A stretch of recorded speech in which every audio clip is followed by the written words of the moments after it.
معدن الجود والكرم وعليه الإكرام وابنه الكريم وأصحابه وبارك وسلم.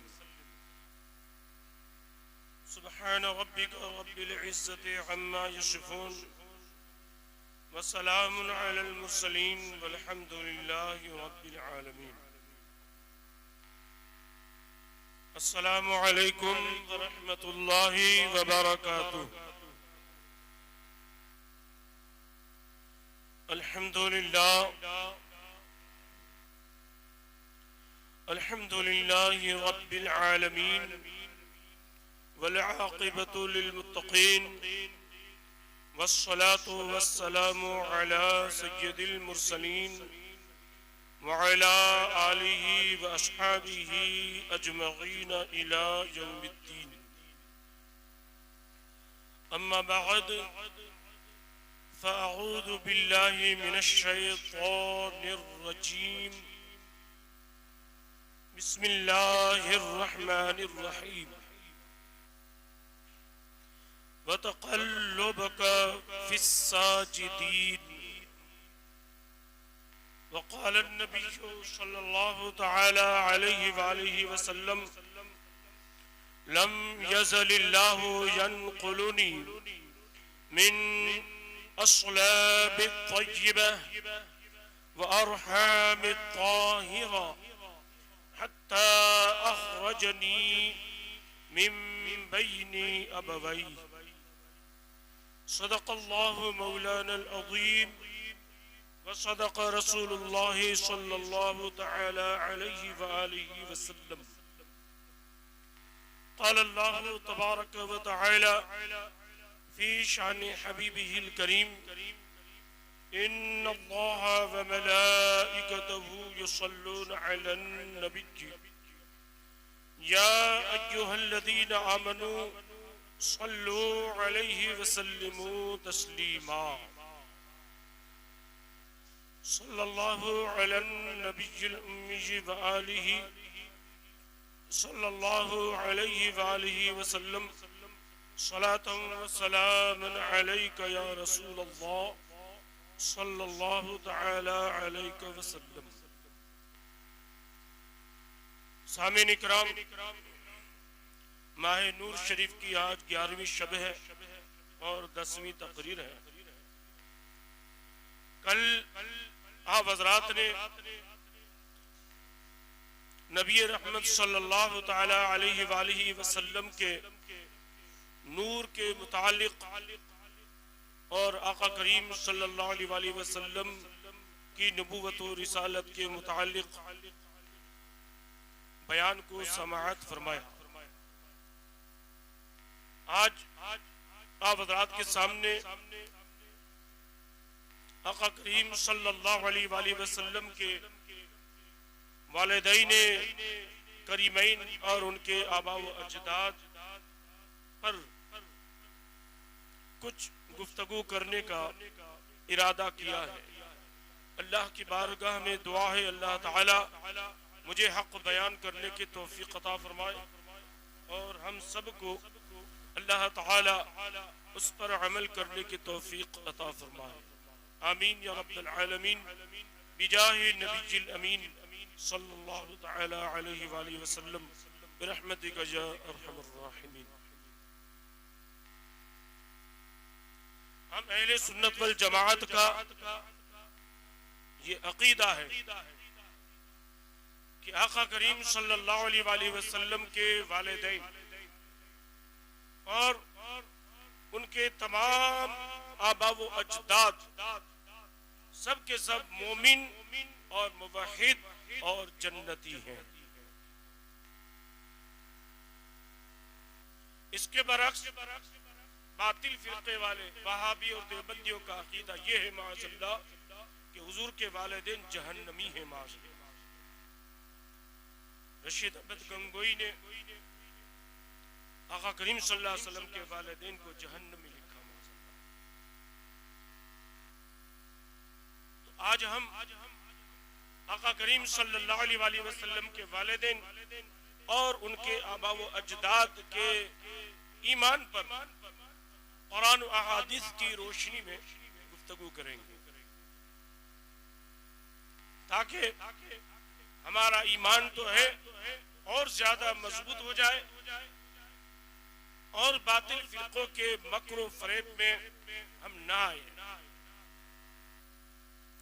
قرآن مجید کی جس آیے کریمہ کا ایک جز میں نے تلاوت کرنے کا شرف حاصل کیا، اللہ تعالیٰ ارشاد فرماتا ہے وَتَقَلُّبَكَ فِي السَّاجِدِينَ، یعنی اور ہم نے ہمارے محبوب کو سجدہ کرنے والوں میں رکھا، نمازیوں میں رکھا۔ اس آیے کریمہ کی تفسیر میں حضرت سیدنا امام جلال الدین سیوطی رحمت اللہ تعالی علیہ نے نقل فرمایا کہ اس آیت کریمہ میں اللہ تعالی نے یہ ارشاد فرمایا کہ محبوب ہم نے آپ کو سجدہ کرنے والوں میں رکھا۔ اس سے پتہ چلا کہ آقا کریم صلی اللہ علیہ وآلہ وسلم کے والدین سے لے کر تمام آبا و اجداد اللہ کے نیک بندے تھے، گناہوں سے بچنے والے تھے، برائیوں سے بچنے والے تھے، اور سب کے سب اللہ کے حضور سجدے کرنے والے تھے۔ اور دلیل کے طور پر اس حدیث کو بھی پیش کیا جس کو میں نے خطبہ کے بعد پڑھا، لم یزل اللہ ینقلنی من اصلاب الطیبہ وارحام الطاہرہ حتی اخرجنی من بین ابوئی، یعنی آقا کریم صلی اللہ علیہ وسلم فرماتے ہیں اللہ تبارک و تعالی نے مجھے منتقل فرماتا رہا تمام تر پاک صاحب صلبوں میں اور پاک صاحب رحموں میں، یعنی جن باپ کے صلب میں سب سے پہلے بندہ آتا ہے باپ کے صلب میں، اور اس کے بعد جس عورت سے نکاح ہوتا ہے، نکاح کے بعد جب ملاپ ہوتا ہے تو ملاپ کے بعد وہ صلب سے ماں کے ارحام میں اس کے پیٹ میں آتا ہے۔ تو حضور کریم صلی اللہ علیہ وسلم جن جن باپ کے صلبوں میں آئے، پیٹھوں میں آئے، جن جن ماؤں کے ارحام میں آئے، حضور فرماتے ہیں اصلاب طیبہ و ارحام طاہرہ، سب کے سب پاکیزہ پاک صاف اور اللہ کے نیک بندوں کی صلبوں میں رہا، اور پاک صاف اور پاکیزہ ماؤں کے پیٹوں میں رہا، حتی اخرجنی من بین ابوئی ہے، یہاں تک کہ اللہ تعالیٰ نے مجھے اپنے ماں باپ کے ذریعے سے پیدا فرمایا۔ تو اس مبارک حدیث پاک سے بھی یہ پتا چلا کہ آقا کریم صلی اللہ علیہ وآلہ وسلم کے والدین کریمین مومن تھے، موحد تھے، نیک تھے اور صالح تھے۔ اور مفتی احمد یار خان نعیمی رحمت اللہ تعالی علیہ نے اپنی تفسیر کی کتاب میں آقا کریم صلی اللہ علیہ وسلم کے والدین پاک کے ایمان پر گفتگو فرماتے ہوئے ایک لمبی بحث فرمائی ہے۔ اس میں ایک آیت وہ پیش کرتے ہیں وَمِن ذُرِّيَّتِنَا أُمَّةً مُسْلِمَةً لَكَ، کہ حضرت ابراہیم علیہ السلام نے کعبہ معظمہ کو جب تعمیر کیا اور کعبہ جب تیار ہو گیا تو انہوں نے دعا کی کہ اللہ اس میری محنت اور مشقت کو تو قبول فرما لے، اور اس کے اجر میں انہوں نے دعا کی کہ میری اولاد میں امت مسلمہ کو پیدا فرما، اور پھر آگے چل کے دعا کی ربنا وابعث فیہم رسولا من انفسہم، اور اسی امت مسلمہ میں تو انہی میں سے ایک رسول کو بھیج۔ تو ان آیت بینات کو ذکر کر کے مفتی احمد یار خان نعیمی رحمت اللہ تعالی علیہ فرماتے ہیں کہ ابراہیم علیہ السلام نے دعا کی کہ امت مسلمہ کو میری نسل میں پیدا کر، اور انہی کی نسل میں ایک رسول مبعوث فرما۔ تو فرمایا ابراہیم علیہ السلام کی دعا قبول ہوئی، اور ان کی نسل سے ہمیشہ آقا کریم صلی اللہ علیہ وسلم کے تشریف لانے تک سب کے سب اللہ تبارک و تعالیٰ نے مومنوں کو پیدا فرمایا، یہاں تک کہ آقا کریم صلی اللہ علیہ وآلہ وسلم حضرت عبداللہ کی پیٹھ سے اپنی ماں آمینہ کے رحم میں منتقل ہوئے اور دنیا میں پیدا ہوئے۔ یعنی قرآن مجید کی اس آیہ کریمہ سے بھی آقا کریم صلی اللہ علیہ وآلہ وسلم کے والدین کریمین کے ایمان کو ثابت کیا۔ اور پھر ایک لطف بری بات مفتی احمد یار خان نعیمی رحمت اللہ تعالی علیہ نے بیان فرمائی، سبحان اللہ، بہت ہی اچھی اور پیاری لذت بری بات بیان فرمائی۔ فرماتے ہیں کہ حضرت علامہ اسماعیل حقی رحمت اللہ تعالی علیہ نے تفسیر روح البیان میں یہ ذکر کیا کہ سیدنا یونس علیہ السلام جس مچھلی کے پیٹ میں تشریف فرما رہے اللہ کے حکم سے، بروایات اختلاف، بعض روایت میں 7 دن، 9 دن، 11 دن اور بعض روایت کے مطابق 40 دن، کم و بیش جتنے دن رہے، یعنی چند دن یونس علیہ السلام مچھلی کے پیٹ میں رہے، تو ذکر فرماتے ہیں اسماعیل حقی رحمت اللہ تعالیٰ نے تفسیر روح البیان میں کہ وہ مچھلی جس کے پیٹ میں یونس علیہ السلام رہے، اس مچھلی کو اللہ تبارک و تعالی جنت عطا فرمائے گا، وہ مچھلی جنتی ہے۔ تو مفتی احمد یار خان لکھتے ہیں کہ یونس علیہ السلام جس مچھلی کے پیٹ میں رہے وہ جنتی، تو یونس نہیں، تمام نبیوں اور تمام رسولوں کے آقا جس ماں کی پیٹ میں رہے وہ کیوں نہ جنتی ہوگی، وہ کیوں نہ جنتی ہوگی۔ یہ مثال دے کر کے سمجھایا۔ اور آگے لکھتے ہیں کہ علماء نے یہ بھی لکھا کہ یونس علیہ السلام جس مچھلی کے پیٹ میں رہے، چونکہ ایک نبی کے جسم کی نسبت اس مچھلی کو حاصل ہوئی، اس لیے اس مچھلی کا مقام عرش اعظم سے بھی اعلیٰ ہے۔ تب غور کریں، یونس علیہ السلام کا مچھلی کے پیٹ میں رہنے کی وجہ سے ایک مچھلی کا مقام اتنا اونچا ہو سکتا ہے، تو آمینہ کا لال جس ماں کی پیٹ میں رہا ہو اس آمینہ کے مقام کا کیا کہنا۔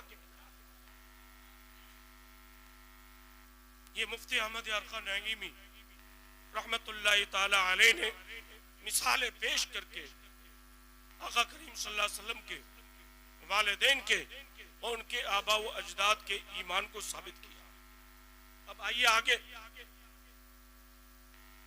حضرت سیدنا امیر المومنین خلیفۃ المسلمین مولا المسلمین مولا کائنات مولا علی مشکل کشا رضی اللہ تبارک و تعالی عنہ فرماتے ہیں، اس روایت کو بھی امام جلال الدین سیوطی رحمت اللہ تعالی علیہ نے نقل کیا۔ فرماتے ہیں کہ مولا علی مشکل کشا رضی اللہ تعالی عنہ فرماتے ہیں کہ یہ زمین 7 مسلمانوں سے کبھی بھی خالی نہ رہی، یعنی ایسا کبھی نہیں ہوا کہ پوری دنیا میں کم سے کم 7 مسلمان نہ ہو، اور ان 7 مسلمان کی وجہ سے یہ زمین اور اہل زمین یعنی زمین میں رہنے والوں کو اللہ تبارک و تعالی عذاب سے بچاتا ہے۔ اور دوسری روایت نقل کی ہے حضرت سیدنا عبداللہ ابن عباس رضی اللہ تعالی عنہ کی روایت نقل کرتے ہیں امام جلال الدین سیوطی رحمت اللہ تعالی علیہ کہ حضرت نوح علیہ السلام کی قوم پر جو عذاب آیا، ان کے عذاب کے ٹل جانے کے بعد روئے زمین کبھی بھی 7 مسلمانوں سے خالی نہ رہی، اور انہی 7 مسلمانوں کی وجہ سے اللہ زمین کو اور زمین والوں کی حفاظت کرتا ہے اور عذاب سے محفوظ رکھتا ہے، اور انہی 7 مسلمانوں میں آقا کریم صلی اللہ علیہ وآلہ وسلم کے والدین ماں آمنہ اور حضرت عبداللہ انہی 7 مسلمانوں میں سے 2 ہیں، یعنی حضرت آمنہ رضی اللہ تعالی عنہ، حضرت عبداللہ رضی اللہ تعالی عنہ صرف مومن نہیں، صرف موحد نہیں، بلکہ اس زمین کے لیے اس وقت امان تھے، انہی کی وجہ سے زمین ٹکی ہوئی تھی اور دنیا سے عذاب ٹلا ہوا تھا۔ اللہ اکبر۔ تو ان تمام روایات سے، احادیث سے اور قرآن مجید سے یہ ثابت ہوا کہ آقا کریم صلی اللہ علیہ وسلم کے والدین کریمین مومن تھے، موحد تھے۔ اب ایک اور روایت کو حضرت امام جلال الدین سیوطی رحمت اللہ تعالی علیہ نے نقل کیا، جو روایت حضرت ام المومنین سیدتنا عائشہ صدیقہ رضی اللہ تعالی عنہا کی روایت ہے۔ ماں عائشہ صدیقہ رضی اللہ تعالی عنہ روایت کرتی ہے کہ حجۃ الوداع کے بعد ہم جب واپسی کے لیے روانہ ہوئے تو ایک مقام آیا جس کو مقام حجون یا مقام حجون کہتے ہیں۔ وہاں پر جب ہم پہنچے تو آقا کریم صلی اللہ علیہ وآلہ وسلم وہاں پر رک گئے، اور آقا کریم صلی اللہ علیہ وسلم غمگین ہو گئے اور آنکھوں سے آنسو جاری تھے۔ میں نے حضور پاک صلی اللہ علیہ وسلم کی اس کیفیت کو دیکھا تو میری آنکھوں میں بھی آنسو آ گئے۔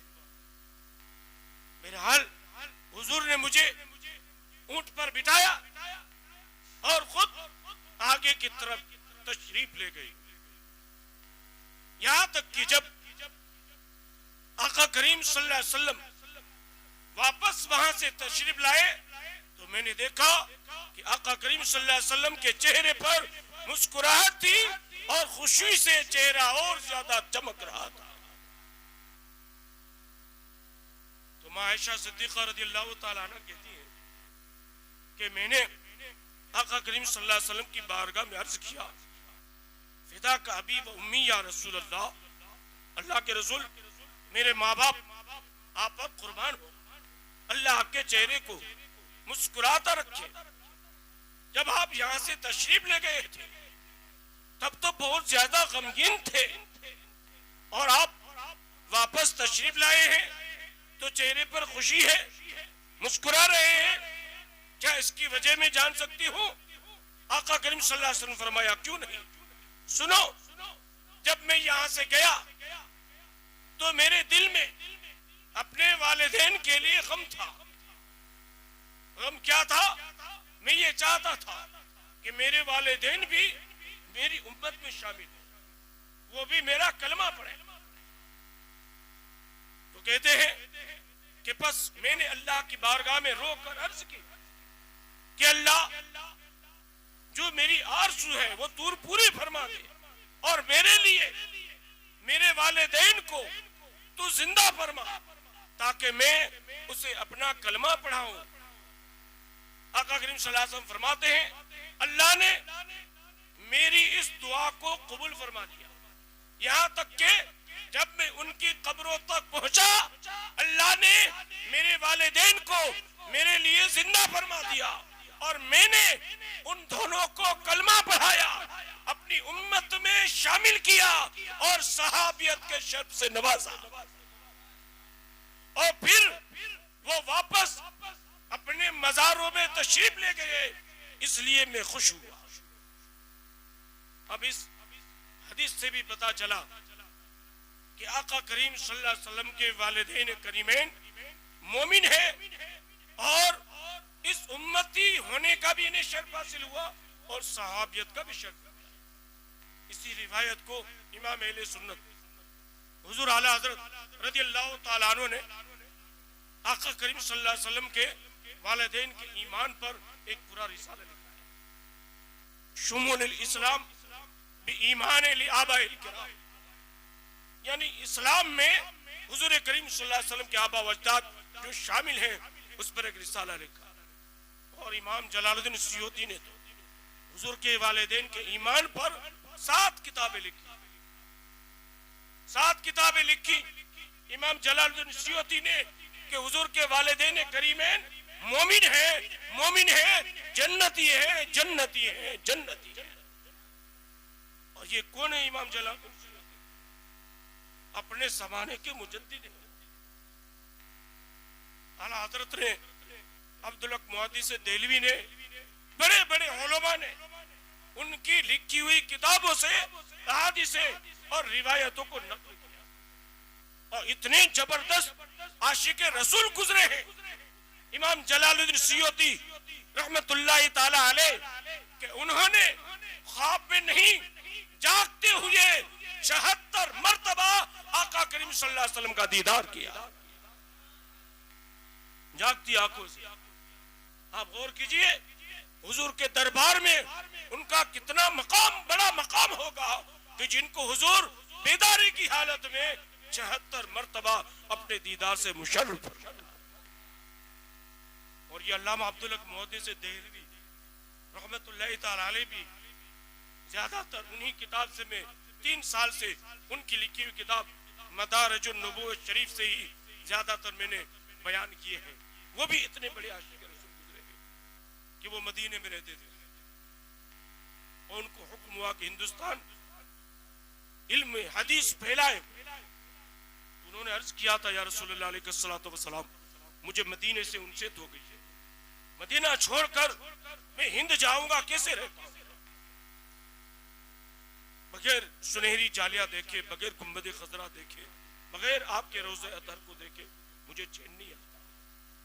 مدینہ پاک میں گنبد خضرا کی تھوڑی دور کی طرف اپنا خیمہ لگایا ہوا تھا اور وہیں عبادت اور ریاضت بھی کرتے تھے، حدیث پڑھتے اور پڑھاتے تھے. بڑا مقام تھا محدثین کے زمروں میں حضرت علامہ عبدالحق محدث دہلوی رحمت اللہ تعالی علیہ کا. لیکن حضور کا حکم ہوا تو انہیں ہندوستان آنا تھا. پھر آقا کریم صلی اللہ علیہ وسلم نے فرمایا کہ تیرا عذر یہ تو عرض کرنا یہ چاہتا ہے کہ یہاں رہ کر تجھے میرے روزے کی زیارت ہوتی ہے اور جس سے تو سکون پاتا ہے. عرض کی ہاں یا رسول اللہ علیہ السلام. حضور نے فرمایا جا میرا دن پھیلا، میری حدیث کو ہندوستان میں پھیلا، یہاں تجھے میرے روزے کی زیارت ہوتی ہے اور ہند میں جا کر جب تجھے میری یاد تڑپائے مجھے یاد کرنا، تو گردن جھکائے گا، بیداری میں تجھے اپنی زیارت کراؤں گا، بیداری میں تجھے اپنی زیارت کراؤں گا. یعنی علم پھیلانے سے، حدیث پھیلانے سے، شریعت کے احکام پھیلانے سے حضور کی ذات خوش ہوتی ہے. حضور کا دیدار کرنے کے لیے طیبہ شرط نہیں، حضور کا دیدار کرنے کے لیے مدینہ شرط نہیں. ان سے سچا عشق کرو اور ان کی شریعت کو، ان کی محبت کو، ان کی عظمت کو، ان کی رفعت کو، ان کی بلندیوں کو پھیلاؤ. حضور خوش رہیں گے. دنیا میں جس گوشوں میں رہو گے حضور اپنے دیدار سے مشرف فرمائیں گے. یہ تو عبدالحق محدث دہلوی کی بات. اب بات آئی کہ یہ تمہیں عرض کر ان کے ایک شاگرد تھے. کل میں نے حضور کے تہبند کی بات کی تھی نا کہ حضور کا تہبند شریف ماں عائشہ نے اپنے سر پر رکھا تھا تو تجلیت الہی کی جو بارش رحمت کی ہوتی تھی ماں عائشہ نے اپنی آنکھوں سے دیکھا. یہ تو حضور کا تہبند ہے، حضور کا تہبند، یہ حضور کا عاشق ہے. علامہ عبدالحق محدث دہلوی رحمت اللہ تعالی علیہ انہوں نے اپنے شاگرد کو اپنا عمامہ شریف دیا کہ یہ عمامہ لو اور اس کو دھو ڈالو.